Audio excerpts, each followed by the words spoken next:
The dream of home ownership in the city of Toronto is over. If you haven't bought a property by now, you should basically just give up. I should stop making these videos because I'm reading headlines right now, and what it's telling me is if we haven't gotten to the market yet, well, good luck. Now, I'm sure you can tell the sarcasm in my voice to start this video. There was an article that came out yesterday by the Toronto Star, and it was based on data that they got from Ratehub, which basically said to buy a property in Toronto, you have to earn $223,000 household income and have a down payment of over $200,000. There is an article like this that comes out every single year. And in this video, I'm going to tell you why I think it's completely misleading, not untrue, but completely misleading. And I spoke with CTV about it, so I'm going to show you a clip of an interview I did with them that will give you all of my thoughts. First things first, my name is Tom. If you like this type of real estate content, if you could subscribe to this channel and like this video, I would really appreciate it. And if you want to book a call with myself or somebody on my team, we have buyer consultations, seller consultations, or just calls to chat about the market in the first link in the description. Now, I want to make one thing very clear. If you're watching this video and you're a first-time home buyer that's not in the market already, you're going to be okay. There are strategic ways to get into the market, and I can walk you through all of them. But titles and headlines like this really fearmonger, and that's why I want to break it down for you. The math that they're doing is basically saying, okay, so to qualify for this purchase price, you're going to need this amount of income, which is over $200,000. And then if you're buying over $1 million anyways, you're going to need a 20% down payment, which would also be over $200,000. And here's my problem with the article. We have helped literally hundreds of first-time home buyers get into the market over the past few years. And rarely, like very rarely, maybe less than 5% of first-time home buyers we help are buying a freehold property in the $1.3 million plus range as their first property. Myself personally, when I got into the market, I bought a small condo because it's all I could afford at the time. But that one purchase helped me leverage, jump up to a next property, which then eventually got me to a house. But it certainly didn't happen overnight. But we have so many clients we sold condos to 5, 6, 7 years ago that they bought for like $400,000. They had a ton of equity in it. They paid down the principal on their mortgage, and then we sold it for $750,000, and then they had a chunk of money they could put as a down payment for the next property. So even though the math is true, to qualify for over $1.3 million, starting from scratch with zero equity already, you would need a household salary of over $200,000, and you would need a down payment of over $200,000. But the percentage of people that are buying a house at that price range as their first property is literally minuscule. The real estate dream is not over. We're always going to look back, and like I always say in my videos, time is your friend in real estate. Yes, are there going to be price corrections along the way in years where things go a little bit crazy? Absolutely. But if you buy and you get into the market, historically, it usually puts you in a better position. Okay, so I'm going to show you the interview I did with CTV on this topic. I hope you enjoy it. Prices are also on the rise across Canada. And today, a new report is showing just how much you need to earn in order to buy a home in Toronto. According to Ratehub, the required household income is now over $223,000.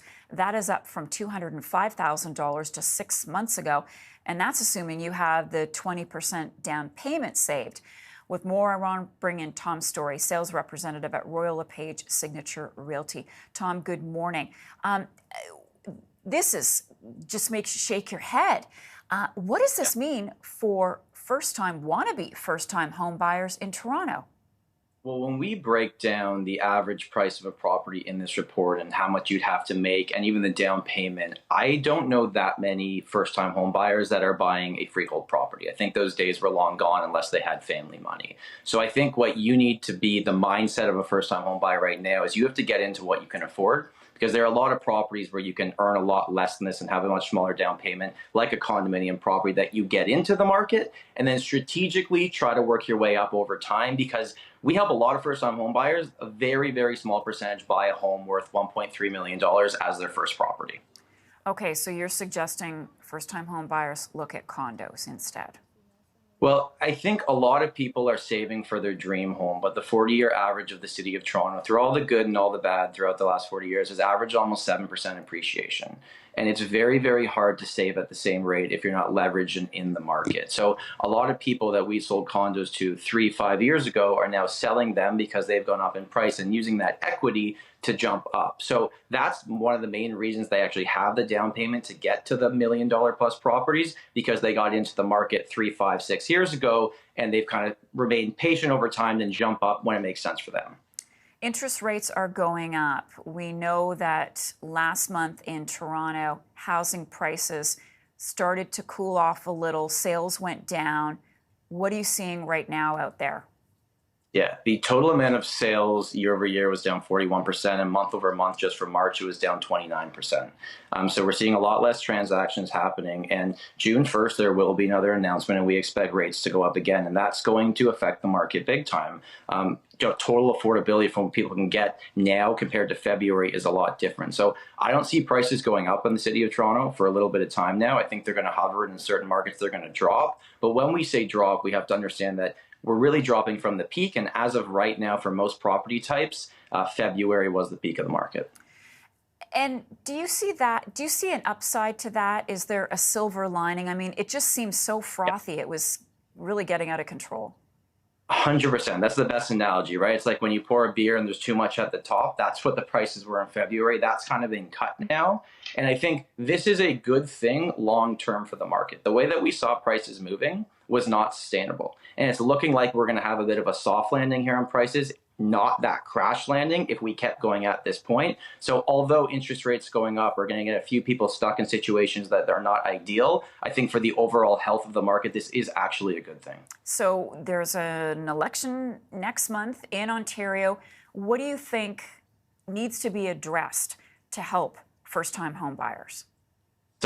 Supply needs to be addressed. That's the biggest thing. A lot of the things, whether it's provincial or federal, there are bans, there are taxes on real estate, and that's trying to curb the demand side of the market. But when these all come in, really they're affecting the people that are not already in the market. We have to find more ways to bring more supply to the market. I think that's something that every party is going to be talking a lot about. All right, Tom, thanks so much. Really appreciate your analysis. Tom Storey is a sales representative at Royal LePage Signature Realty. That's it. Thank you so much for watching another video. I hope you all have an amazing day. My name is Tom Storey, and remember, home is where your story begins.